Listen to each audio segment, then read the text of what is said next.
All right. I just want to respond to what you said, Kenan. In regards is we're not going backwards, adjust to the change. Again, I'm very statistics based. Today, in African Americans, 80% of black kids are born from single parent households, born out of wedlock. In 1960 something, like mid 60s, it was only 25%. Is that the type of adjustment we want to accept? Is Do you that know the reason for that? there could be many reasons. I've listened to theories and many reasons, but No, you're statistics based, and I like that. But do yes, you know why that number looks that way? why is it? Why the number was higher in the 60s of children born out of wedlock? I mean, was lower in the 60s of children born out of wedlock. Do you know how that's calculated? I don't know how it's calculated.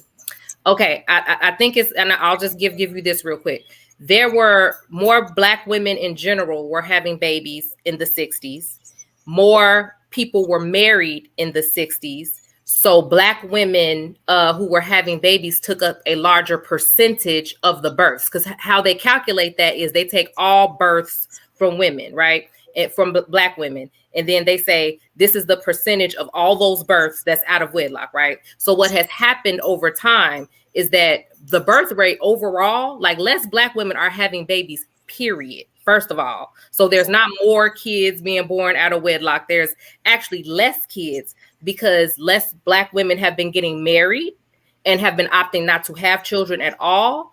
And less married black women are having children. So they take up a smaller proportion of the out of wedlock birth. And I think that that's important to understand, because the way that you just said it and the way I feel like a lot of people think that it means, understand this to mean, is that behavior has shifted so dramatically on the side of women just being like, I'm finna have all these kids out of wedlock. There's not more women.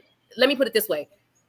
There's less black women having children out of wedlock overall in general than happened in the 60s. There were more women having kids out of wedlock in the 60s, but there were more women having kids within wedlock in the 60s. So they took up a larger share of that percentage. But since they stopped having so many kids, then the people who are still having kids out of wedlock started to take a larger share, even though the overall birth rate is decreasing overall. So our fertility and birth rate is going down across the board. And that's also important to remember. It's also important to understand that out of wedlock and single are two different things. There's a lot of people that are opting not to get legally married anymore because it's not really as necessary socially. That doesn't mean that there aren't fathers there, and that doesn't mean that they're doing it by themselves.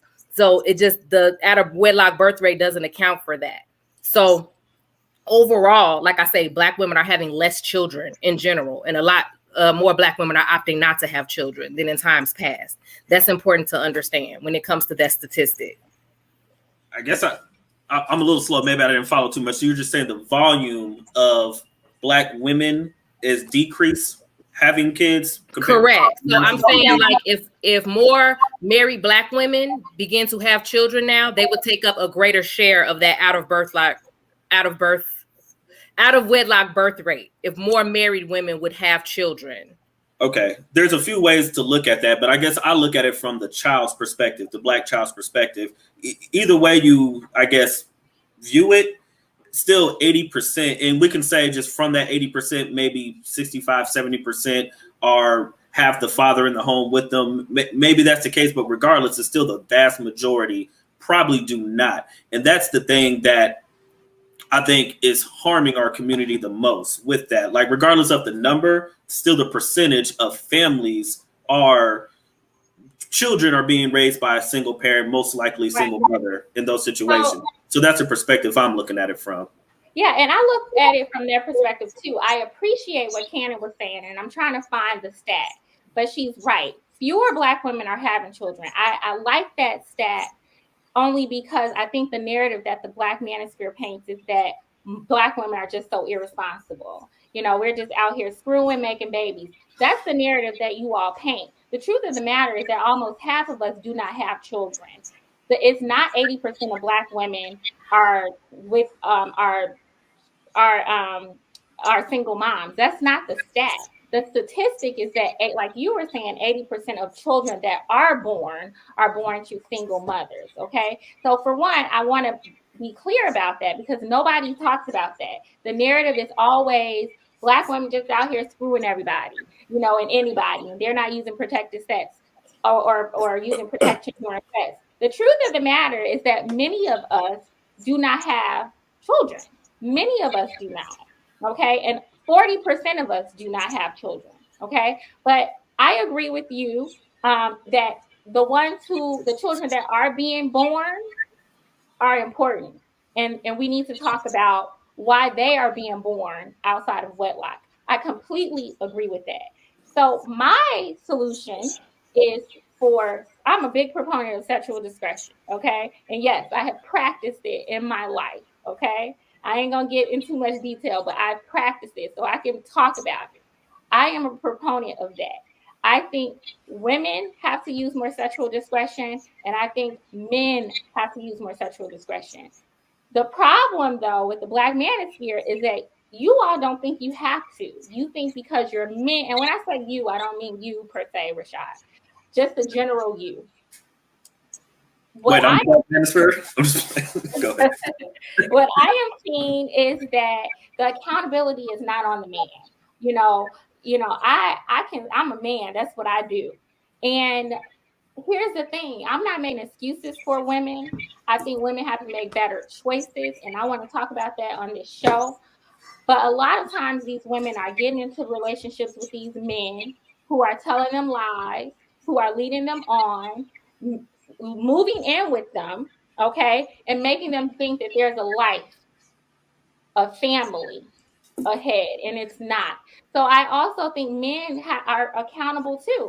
And how many men do you know, Rashad, that never had any intention on being with a woman? Just wanted to have sex, didn't even know the woman, and made a baby with the woman. That happens too, and it's the woman's fault, but it's also the man's fault. So I'll look back at the statistics. But go ahead. I'm sorry. No, the statistics of what? I mean, these women are not having babies by themselves. Okay, so again, you said 60% of Black women have children. I think the statistics I saw was like 63% over the age of 18 Black women have children. I didn't see whether it was married or unmarried. However, for Black men, 49% of Black men have children over the age of 18. Okay. So there's a big disparity there. So this is another point of contention with me in the Black manosphere. So you have to remember that there are more women than men. Okay, there are quite a bit more of us than there are of you. So the fractions are not the same. You can't say, 50% men, that's like half of men, but there are also a whole lot more of us. So even though our percentage might be a little lower, there are a whole lot more of us than there are of you. So 40% is not the same, but you're making it seem like there's this vast difference. Well, I feel like that supports what I'm saying even more. Basically, what has happened, these 60% of women, Black women who are having these children, are having children by men who have multiple children, men who are making baby mamas, like multiple baby mamas. That's 49% of the men. So it's majority are doing it wrong, are doing it right. 51% are quote unquote doing it right, where the 49%, even though it's still close, 50-50, but these women are getting pregnant by the same men. That's why the percentage is different. But that doesn't even make sense. I hear this all the time. I wish I had like a stats person on, because that does not make sense. Because but time out. We're not just talking about women and men in one geographical area. We're talking about men and Black men and women across the whole United States. Yeah. So you're saying that the 60%, let's say 60%, and then we also have to delve into this 52% of Black men don't have kids. That's not true. That's only up until a certain age. Exactly. You have to consider age. Most Black men in our age I think it was like 70%. I'm going to pull up the statistics while you guys are talking. But most Black men at marrying ages, our ages, in their 30s, have children. So we ain't even talking about 18-year-olds. Ain't nobody trying to marry no 18-year-old. At least not women. We're talking about marriageable men, marriageable age, right? most of you all have children. So that's that statistic that I know Kevin Samuels likes to throw out there, but it's so misleading. It's so misguided. And it's just funny to me, just from personal experience, when I hear that, because it usually comes from men who have kids. And I'm like, chances are that if you are above 30, you have a child. Okay. So, and I'm not quite sure that just because there are more of you all or fewer of you all having babies, that must mean that the women are having babies with multiple men. No. Men are having other way around. People, that women are having babies, or that women are having babies with men who have multiple other women, children. But you have to remember that a lot of women have multiple children. So I don't know if that's like a trend. Like how do you? They just deduce that on their own. Like they just was like they think correlation equals causation. It's like they're like, oh, okay, this thing is true, so that means this thing must be true. I just have, I'm a simple person, right? And a lot of times when men say, "Oh, women are having these babies out of wedlock," it kind of seems like they not taking into account that they having these babies with a man, right? So all these statistics that they make that they have are basically lies, right? Because like you said, you can break it down like as you said, it's more women out here than men, right? So if you want to take that statistic and say 63% of women are having kids out of wedlock, as opposed to 49% of men or whatever, that's because it's more women, right? So that statistic means nothing. It really means nothing. And a lot of statistics don't mean anything. Are we taking care of these kids? That's the bottom line. Are we taking care of these kids at the end of the day? Is the man taking care of the kids? Is the woman taking care of the kids? It doesn't really matter if they had the kid out of wedlock, they married or not, because everybody had their different beliefs. Ashley, she's a Christian, so of course she wants to get married and have kids and this and that. Some people don't want to get married, and it's okay to have a kid, right? Because that's all that means, right? So what that statistic doesn't mean anything. Because if a person doesn't want to get married, you can't sit up and say they're wrong for having a kid because they didn't want to get married.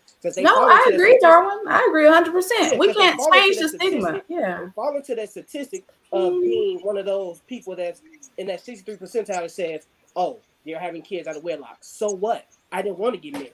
Exactly. What do you mean? So what though? Like everybody's not a Christian. Everybody's not going to go to a church to get a piece of paper. Their marriage is not any less invalidated than somebody else's. But again, at the end of the day, we're looking at 2-parent households for children. Again, and that's not quantified by a piece of paper. Is it more counterproductive to have go to a poor house? It doesn't change anything. So you're saying it's better for a kid or equal for a kid to be raised with one parent versus a mother and father in the home? Tell me when I said that. I'm asking you. I did not say that. I said the piece of paper does not invalidate their relationship. Okay, but are most of these situations just a mother and You're father? You're the statistic, man. You tell me. I don't know that statistic. Okay, well then you can't say that out of wedlock automatically means woman only. I know the statistic. Out of the 80%, 46% are cohabitating. So almost 50%. Okay. So I'm pro marriage. I'm pro walk down the aisle before the pastor, say I do in the name of God. Okay. I'm pro marriage. That's me. Okay. But let's be real about the situation. The Black manosphere is adamant that Black women are the reason why we have all these children without both their parents. Okay. Yes, now, of the 80% of the children that are born outside of a marriage, a good almost half of them are cohabitating. So these are men that are having unprotected sex with women that they are living with. Okay. So why is it that the Black manosphere continues to point the finger at Black women for this out of wedlock rate, a birth rate? If y'all care about it so much, then why are you not marrying these women? You making babies with them. So that's, and I'm not saying that negates a woman's responsibility to close her legs and say, no, you ain't committed to me. I'm not giving my body to you. But there are men, the very same ones who are complaining about all these children being born outside of wedlock and women raising weak boys and all, who are living with these women and they are not committing. So just by the numbers, everything that y'all stand on is not true. Just by the numbers, everything you stand on is weak. That's what we're talking about. I'm just trying to find the statistics. I'm going to find these statistics because I want to put them up. A lot of these black manosphere men, they say things, but they don't back it up. I'm backing up what we're talking about. Let's step away from the statistics, right? Let's get down to it, right? Because you said it earlier, lies, right? Men lie. We were raised to lie, and that's just the bottom line of it. And I can go around the room and ask every woman, did any woman's father ever tell them to go out and have sex with as many dudes they want? I'm pretty sure y'all gonna say no. Men grow up in a society where men grow up and we get congratulated at very young ages when we first have sex. Don't matter if we're 12 years old, we get congratulated by our uncles, fathers, friends for having sex, and it doesn't matter. So that's right there's conditioning men to do these things, right? And then we even the mothers, and this is just unconscious, right? We don't think about it. But the famous saying, a man go be a man, a man go be a man, a man go be a man, right? That changed. When that changed, it became a man is a liar, a cheater, a sex offender, all this stuff. Men didn't want to hear the real truth. Women was covering this up by saying a man go be a man back in the day. But when they got down to the nitty gritty and said a man is a liar, a cheater, a sex offender, that's when men start having a problem with women talking, right? Because now they're like, oh, they calling me out on my stuff. We don't want to hear that. Now you can see it. It's just the way no man has ever walked up on a woman and said, hey, the only reason I'm talking to you is because you have a big booty and I want to have sex with you. But that be the truth. So what they're going to tell a woman is, hey, beautiful, how you doing? Let me get to know you. But in the back of their mind, their only agenda is to have sex. Because like you said, all these men ain't marrying these women, right? They just having sex with them and impregnating them. But if men were really honest with a woman, said, hey, you have a big ass, I just want to have sex with you. We know they're not going for that. So we're going to lie, manipulate them to get what we want out of them. And that has conditioned this toxic relationship between men and women, because the men have been more toxic than the women, right? And I'm just going to say it because I used to be one of those, right? I used to do those things. And I didn't know why I did it. I just thought it was, I'm being a man. I'm supposed to get a woman. I'm supposed to get all these women. My people looking up to me. I'm getting congratulated by my uncles, my fathers, this and that. That's what was happening. That's the world that we live in.